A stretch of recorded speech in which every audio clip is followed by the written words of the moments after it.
샬롬, 사랑하는 성도 여러분, 2025년 11월 21일 금요일 반샘을 시작합니다. 오늘 본문은 느헤미야 2장 1절부터 20절까지의 말씀입니다. 제2장. 아닥사스다 왕 제20년 니산월에 왕 앞에 포도주가 있기로 내가 그 포도주를 왕에게 드렸는데, 이전에는 내가 왕 앞에서 수심이 없었더니 왕이 내게 이르시되, 내가 병이 없거늘 어찌하여 얼굴에 수심이 있느냐? 이는 필연 내 마음에 근심이 있음이로다 하더라.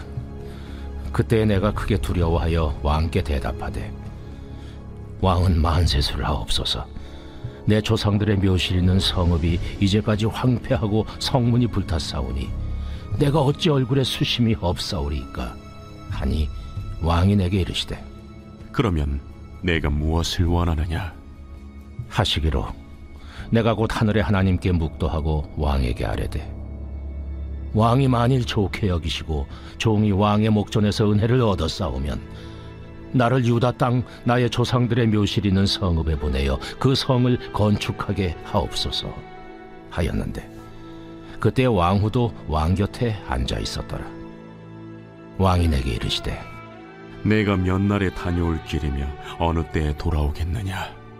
하고 왕이 나를 보내기를 좋게 여기시기로 내가 기한을 정하고 내가 또 왕에게 아뢰되, 왕이 만일 좋게 여기시거든 강서쪽 총독들에게 내리시는 조서를 내게 주사 그들이 나를 용납하여 유다에 들어가기까지 통과하게 하시고, 또 왕의 삼림감독 아삽에게 조서를 내리사 그가 성전에 속한 영문의 문과 성곽과 내가 들어갈 집을 위하여 들보로 쓸 제목을 내게 주게 하옵소서 하매, 내 하나님의 선한 손이 나를 도우심으로 왕이 허락하고 군대 장관과 마병을 보내어 나와 함께하게 하시기로 내가 강 서쪽에 있는 총독들에게 이르러 왕의 조소를 전하였더니, 호론 사람 산발락과 종이었던 암몬 사람 도비아가 이스라엘 자손을 흥왕하게 하려는 사람이 왔다 함을 듣고 심히 근심하더라. 내가 예루살렘에 이르러 머무른 지 사흘 만에 내 하나님께서 예루살렘을 위해 무엇을 할 것인지 내 마음에 주신 것을 내가 아무에게도 말하지 아니하고 밤에 일어나 몇몇 사람과 함께 나갈새 내가 탄 짐승 외에는 다른 짐승이 없더라. 그 밤에 골짜기 문으로 나가서 용정으로 분문에 이르는 동안에 보니 예루살렘 성벽이 다 무너졌고 성문은 불탔더라. 앞으로 나아가 샘문과 왕의 못에 이르러서는 탄 짐승이 지나갈 곳이 없는지라. 그 밤에 시내를 따라 올라가서 성벽을 살펴본 후에 돌아서 골짜기 문으로 들어와 돌아왔으나 방백들은 내가 어디 갔었으며 무엇을 하였는지 알지 못하였고, 나도 그 일을 유다 사람들에게나 제사장들에게나 귀족들에게나 방백들에게나 그 외에 일하는 자들에게 알리지 아니하다가 후에 그들에게 이르기를, 우리가 당한 공경은 너희도 보고 있는 바라. 예루살렘이 황폐하고 성문이 불탔으니 자, 예루살렘 성을 건축하여 다시 수치를 당하지 말자 하고, 또 그들에게 하나님의 선한 손이 나를 도우신 일과 왕이 내게 이른 말씀을 전하였더니, 그들의 말이 일어나 건축하자 하고 모두 힘을 내어 이 선한 일을 하려 하매, 호론 사람 산발락과 종이었던 암몬 사람 도비아와 아라비아 사람 게셈이 이 말을 듣고 우리를 업신여기고 우리를 비웃어 이르되, 너희가 하는 일이 무엇이냐? 너희가 왕을 배반하고자 하느냐? 하기로 내가 그들에게 대답하여 이르되, 하늘의 하나님이 우리를 형통하게 하시리니 그의 종들인 우리가 일어나 건축하려니와 오직 너희에게는 예루살렘에서 아무 기업도 없고 권리도 없고 기억되는 바도 없다 하였느니라.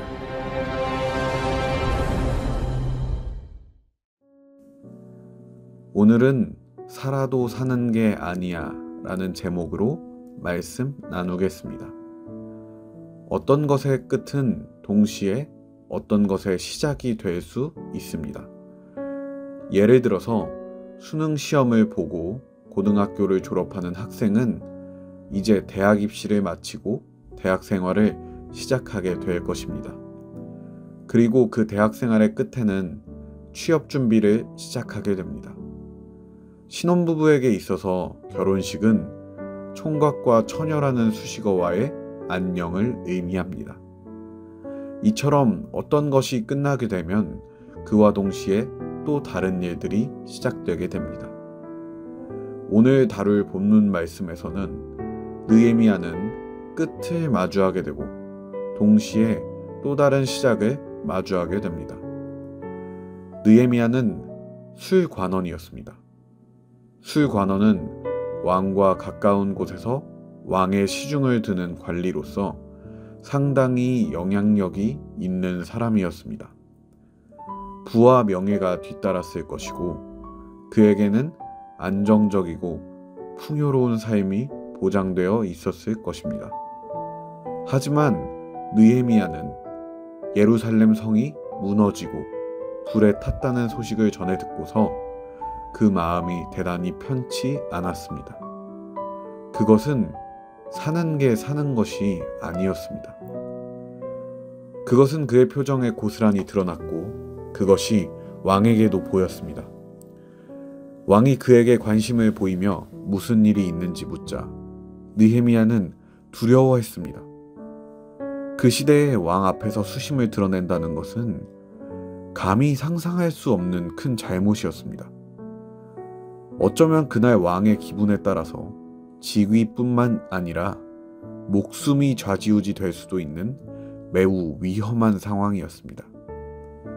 하지만 느헤미야는 이내 결심한 듯 입을 열어 자신의 마음을 고백했습니다. 본문 3절 말씀을 제가 한번 읽어보겠습니다.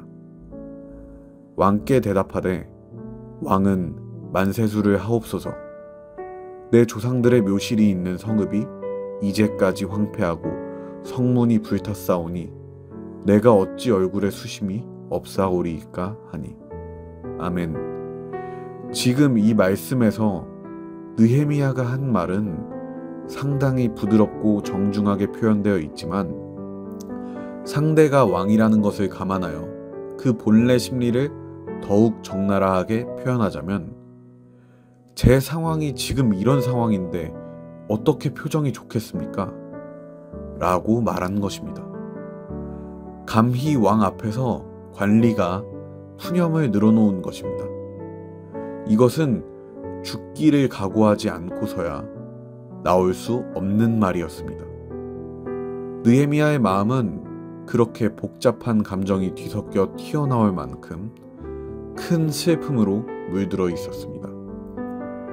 하지만 느헤미야는 기도의 사람이었고 하나님께서 이 상황에서 느헤미야의 마음을 보시고 또 그의 기도를 들으시고 그를 도우셨습니다.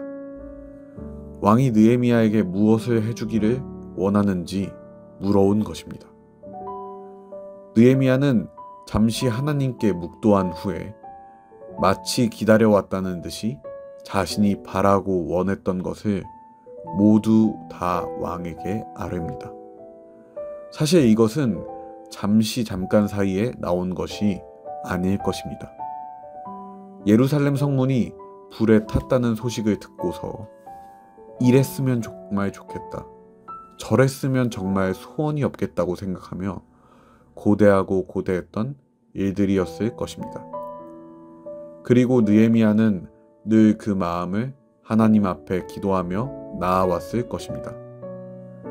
느헤미야가 왕 앞에서 잠시 묵도했을 때 어떤 기도를 드렸는지는 나와 있지 않지만 그 순간 가운데 하나님을 찾는다는 것은 하나님을 찾는 것이 무척이나 익숙한 사람의 행동입니다. 그리고 왕이 자신의 청을 들어준 것에 대해서 하나님의 손이 도우셨다고 표현한 것은 느헤미야가 그것을 위해서 철저히 기도해 왔기 때문에 하나님께서 자신의 기도에 응답해 주신 것임을 확신하기에 할 수 있는 표현입니다. 하나님께서는 늘 우리의 삶을 인도하시고 지키시며 도우시지만 기도하지 않는다면 그것을 느끼지 못하고 경험할 수 없습니다. 하지만 기도해왔던 사람은 그것을 그 누구보다도 분명하게 느끼고 경험합니다. 사는 게 사는 것이 아니었던 느헤미야. 그는 죽음도 두렵지 않을 만큼 그 삶이 너무나도 싫었을 것입니다. 예루살렘 성이 불탔고 하나님의 영광이 짓밟혀 있는 그 상황에 뜨거움 없이 시체처럼 하루하루 안정과 풍요만을 추구하며 살아가는 삶이 너무나도 싫었을 것입니다.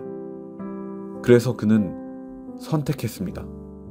바사왕의 술관원으로 안정을 추구하며 사는 것보다도 하나님의 백성으로서 가슴 뛰고 생기 넘치는 삶을 살아가기를 선택한 것입니다. 과연 느헤미야가 폐허가 된 예루살렘을 바라보며 어떤 생각을 했을까요? 그에게 있어서 그 순간은 그 어느 때보다 가슴이 뛰고 설레이며 살아있음을 느끼게 하는 순간이었을 것입니다. 화려하고 드높은 바사의 궁전보다도 폐허가 되어버린 예루살렘에서 하나님의 백성의 심장은 더 크게 울렸습니다. 늘 하나님께 기도드리며 바라고 바래왔던 순간을 마주했던 그는 감격했을 것입니다. 느헤미야가 어떻게 그곳까지 갈 수 있었던 것이냐 한다면 그 방법은 당연히 기도였을 것입니다. 하나님의 약속과 인도하심을 붙잡는 기도. 하나님께서는 이미 그것을 우리에게 허락하시기 원합니다. 다만 우리는 그것이 우리에게 필요 없다 말합니다. 그것이 우리 마음속에 자리한 교만입니다. 우리는 그 교만을 끊어내고 하나님 앞에 기도하는 삶을 시작해야 합니다. 교만은 우리가 왕으로 살아가게 하고 하나님의 백성답게 살아가지 못하게 합니다. 기도는 하나님의 백성의 호흡이며 하나님의 백성으로 살아간다는 것을 의미합니다. 기도함으로 하나님의 도우심과 인도하심을 붙잡게 될 때에 그것은 교만의 죽음인 동시에 하나님의 백성으로서 살아가는 삶의 시작입니다. 그러니 이 시간 우리 함께 기도하며 나아갑시다. 이 시간 기도하실 때에 하나님, 우리의 삶 속에 아직까지도 왕 노릇하며 살아가는 교만한 제 자신의 모습을 발견하게 됩니다.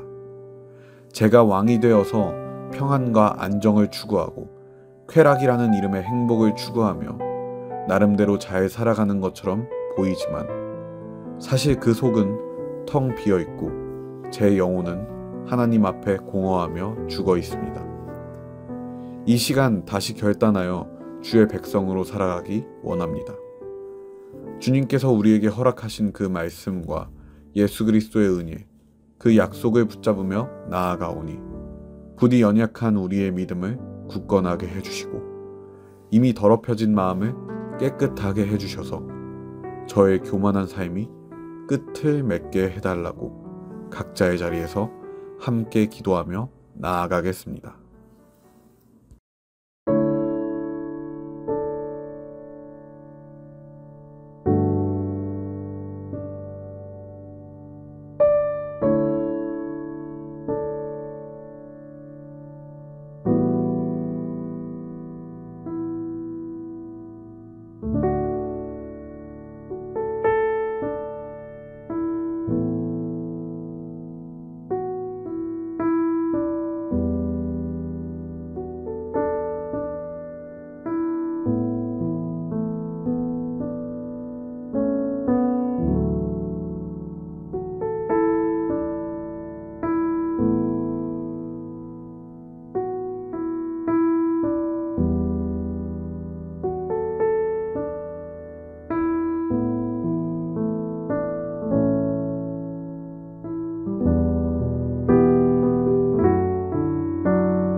하나님, 오늘의 말씀을 통해서 우리가 삶을 살아가는 모습이 잘 살아가는 듯 보인다고 하여도 숨쉬는 기쁨을 알지 못하는 시체와 같은 모습이었다는 것을 깨닫게 되었습니다.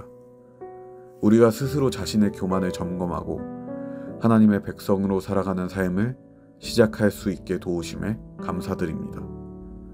세상이 악하고 앞으로 살아갈 희망을 찾아보기 어려운 상황일지라도 주님의 말씀을 의지하며 나아가오니 황폐한 땅에서 가슴 벅찬 삶을 시작했던 느헤미야처럼 우리도 그리스도인으로서 이 세상 가운데 기쁨과 감사로 나아가게 해주세요. 이 모든 기도 예수님의 이름으로 기도합니다. 아멘.